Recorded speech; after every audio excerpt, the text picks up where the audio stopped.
In today's video, I'm going to teach you how to connect NocoDB to N8N. By the end, you'll have a clean, reliable connection so your workflows can read from and write to your NocoDB tables without manual effort.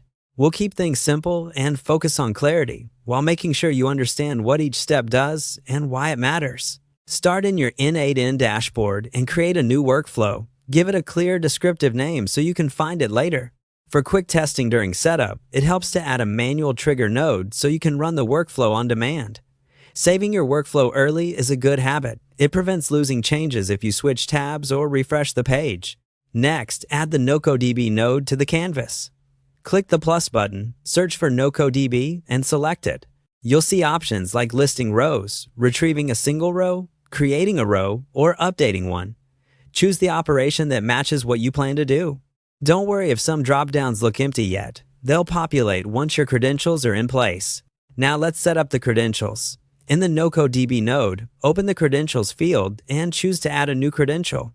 In a separate browser tab, open your NocoDB instance and go to the area where API keys or tokens are managed.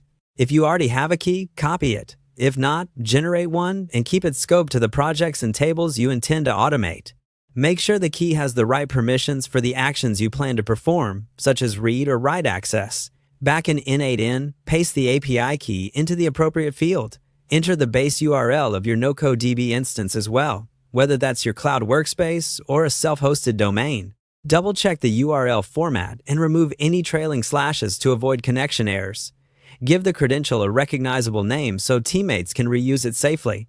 Save the credential, then select it in the NocoDB node. With credentials linked, the node can now load your NocoDB projects and tables. Pick the project, select the table or view, and confirm the operation you want. If the node supports it, try loading sample data or executing the node to validate the connection. If you run into issues, verify the base URL, confirm the token is active, and ensure your N8N instance can reach the NocoDB server over the network. When everything looks good, save your workflow. You've successfully connected NocoDB to N8N, and you're ready to automate your database tasks with confidence.